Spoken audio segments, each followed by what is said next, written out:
You sure you don't want some? It's chamomile. Listen, you are extremely terrifying. Just the scariest undead subhuman thing on TV, and I really mean that. But I am worried that you could give my kids nightmares if they see you, so I'm gonna have to block you. So that's it. Oh, and tell the zombies they're blocked too.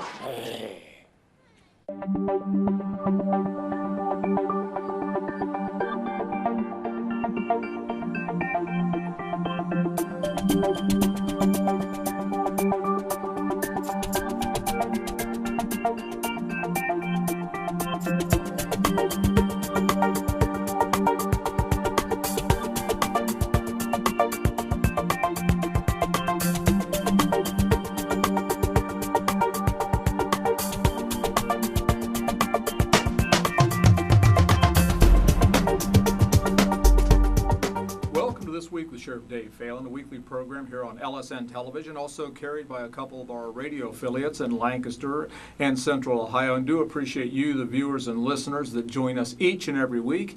And certainly I would be remiss if I didn't thank the students at Fairfield Christian Academy who produce and put this program together without any cost to the county, and it certainly gives the Sheriff's Office an opportunity to share what's going on within the Sheriff's Office. We have a lot of guests. This week is no exception. We have Detective Jason Meadows with the Sheriff's Office. Good to see you. Nice to see you, Sheriff.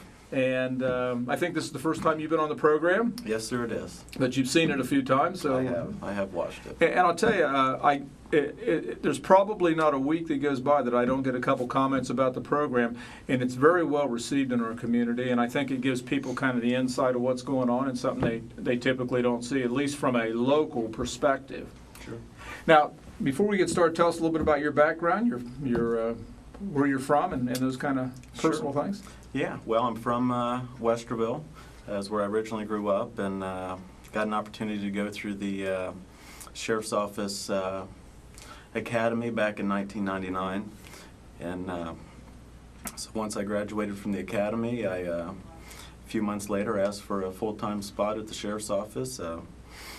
Once I got hired, I moved down to Lancaster and been in Fairfield County ever since. Now your family's still in Westerville? No, actually they all have since moved back to Pennsylvania. Okay, so you're originally from Pennsylvania? Yeah, originally, but majority of my life I grew up in Westerville.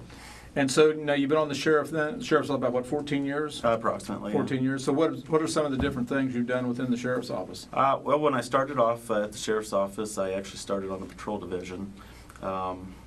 And I was on patrol division for a couple of years, and then I, through some movements within department and seniority-wise, I got reassigned to the jail. I was in the jail approximately 9 to 12 months, and then Okay. I went back out to the patrol division, and that's where I had spent a majority of my time. 2003, we had the opportunity to provide police protection for the then the village of Canal Winchester, now the city of Canal Winchester. And so in 2003, I started working up in Canal Winchester, and I worked up there until about April of 2012 when I got transferred to the Detective Bureau. So you've been in the Detective Bureau now and for a number of months, and so a lot of people may wonder why we would police Canal Winchester, because half of Canal Winchester, or more than half, is in Franklin County. That's correct. One of the big factors in the law enforcement was the amount of people that the Sheriff's Office, our Sheriff's Office, Fairfield County, was able to provide them compared to the law enforcement agency that they had used prior. We pretty much doubled the staffing in that community. And so we have an agreement with Canal Winchester to police that, the Fairfield County Sheriff's Office, even though part of it is in Franklin County. And that must have been kind of a neat experience, because you were kind of the first group that was down there as the Sheriff's Office, Fairfield County Sheriff's Office kind of took over, and Yes. kind of a more community policing kind of approach to a smaller community, like you said, then a village. Right. It was a way for us to be able to interact with the community, and to deter crime and things of that nature. It was a great experience. It was a good experience to not only deal with the court system through Fairfield County, but anything that would have happened on the Franklin County portion of the city, then we would of course file the charges in Franklin County. So there's probably kind of a difference between being a deputy assigned to a sector out in the county and actually working in a village where you're probably walked the beat sometimes, maybe rode a bicycle and did all those kind of fun things where you had that interaction with the neighbors and businesses. And that's one of the things that we did get to do. I know myself and one of the other deputies, we would frequently ride the bikes when we were on work second shift. Absolutely get out. There's a lot of events that go on up there. Art in the park. We would go out and interact with the community. We'd be able to walk the downtown area and make contact with the business owners, and just kind of, show, our presence in those areas that, maybe they didn't get before, or, just based on the number of people and maybe their call volume. Yeah. And things of that nature. So. Yeah, and I'll tell you, one of the things that I became aware of early on is it was very well received within the community, and had a lot of nice comments from the businesses, from the neighborhood, and really, in essence, trying to create that community policing thing, kind of like policing years and years ago, where the officers walked the beat, they knew the neighbors, they knew the businesses, they had more of an investment in the community. I think a lot of times with law enforcement, the only time the citizens see officers is when they're driving by in a car, maybe they're getting a traffic ticket or making some kind of a police report where they've been a victim of crime. So it opens up another dimension more on a personal basis. Absolutely, and that is definitely something we were able to experience up there due to the size of the community. Of course, it's grown a lot since 2003. With the addition of some of the large retail stores that were put in up there and that weren't there when we first started, and things of that nature. So that's brought a lot of additional business and additional people into the city of Kanawha-Winchester. So. Yeah, I think of that Gender 33 area there.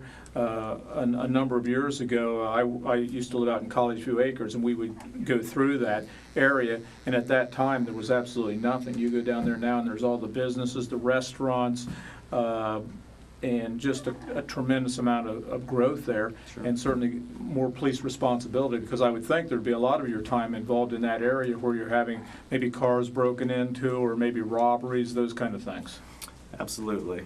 We were very lucky on the robbery side of it, and it may have been a contribution of the amount of time that we tried to spend in those areas. I'm not saying we didn't have any, but sure, high visibility. But it was a high visibility type approach with trying to, keep a watchful eye on the businesses. And most of the robberies that we did have up there, a couple of them, we had apprehensions shortly thereafter.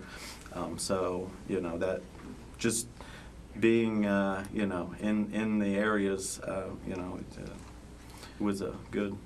Now, going from a patrol deputy, working the neighborhoods, doing all those kind of things, and going into being a detective, I guess the first thing I'll ask you is, what was the biggest surprise? Because I think it's always different when you're doing one thing, you switch to something else, and you have a kind of a perception of what it's going to be like. What's the biggest surprise to you going from a deputy to becoming a detective?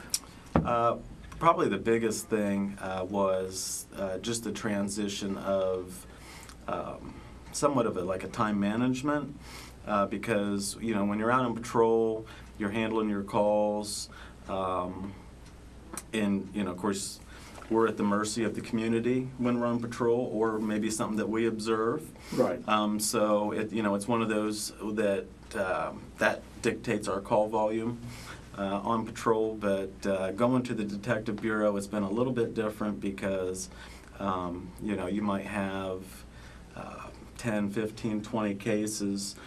So then you're looking at distributing your time to however many cases you have, because you really can't just focus on one, Right. because you got all these others sitting over here that definitely need attention to. So, so that's been one of the more interesting things, to work through, as far as a change from patrol to the Detective Bureau. But it's been a great experience so far. I have learned more over the past, just a little over a year now than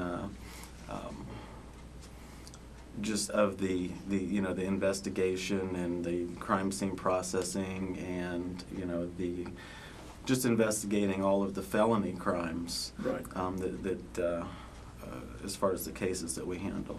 Well, having worked in investigative assignments over the last number of years before I became the sheriff, it's a fascinating part of police work, because in the patrol division and a lot of other assignments, it's kind of set in stone. This is what you're going to do. You go on a certain run. There's kind of a laid out procedure and how you handle certain things. But in the Detective Bureau, in an investigative assignment, you can kind of use your imagination a little bit, and it's really kind of a lot of fun to try to catch the bad guys and kind of outsmart them sometimes. Absolutely, and that's what it's all about. So how, now once you, and for our viewers and listeners, one of the things we do is when we have an opening in the Detective Bureau, we will go ahead and let different deputies apply for that position, and then we have a board of supervisors do interviews, and then they look at their history, they look at how they've done in different assignments, and then they pick the person they want, and you were picked. So it's really kind of a pretty prestigious assignment in the sheriff's office. Yes, it is. I interviewed, I was one of 12 deputies that interviewed for the Detective Bureau spot. And once the interview process was over, I was had received a call that I was that I got the position in the Detective Bureau, and I was very humbled to have the opportunity, and just to get in there and do the best job that I can do to solve the crimes that are reported, or the reports that are assigned to us for investigation. And what are some of the things that you had to go through or learn to become a detective once you and being a road officer, you learn a lot of stuff. I mean, you are kind of a detective in a lot of cases where you are doing investigations, but what are some of the things you've had to do during the last year as far as learning how to be a detective? Sure. I've had the opportunity to go to several schools. Mm-hmm. I've been to a couple courses on crime scene investigation. I have been to a 5-day homicide investigation course. I've been to a 5-day interview and interrogation school. And one of the things that we're looking at possibly this year is maybe some type of an arson investigation school for myself and one of the other detectives. And I would think working with veteran detectives was a big part of that too, wasn't it? Huge part. Yeah. Huge part. I've always said that you're only as good as the people that you work with. So, right.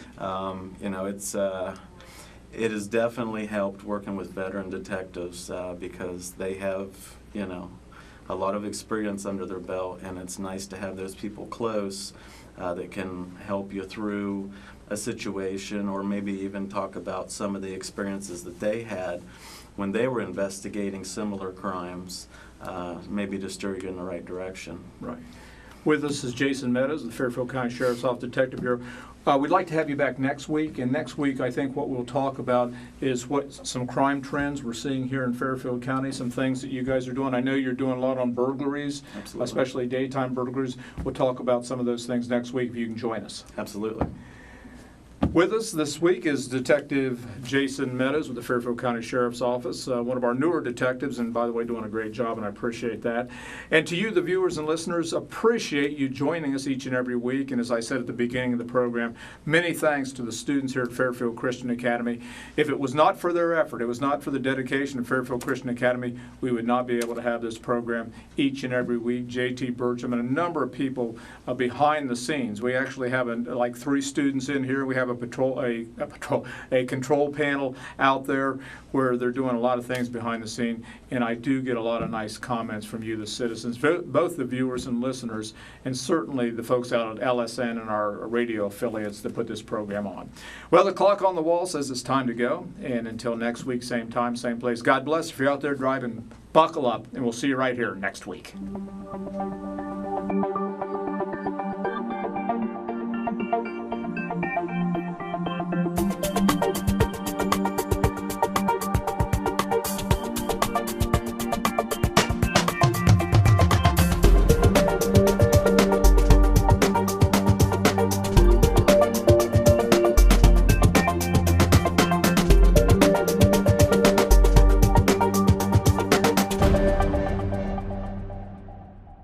So, do you have any questions? What is your soup of the day? We have a mulligatawny soup. Oh, do you have any specials? We have a steak special today. Oh, how's that cooked? That's pan-seared and then... Does it come with a side dish? Is it grilled? Can I have it steamed? So, what do you recommend? What kind of pie do you have? You an actor. Aren't you from Ohio? Any questions?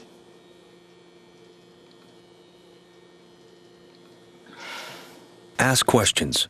For the 10 questions everyone should know, go to ahrq.gov.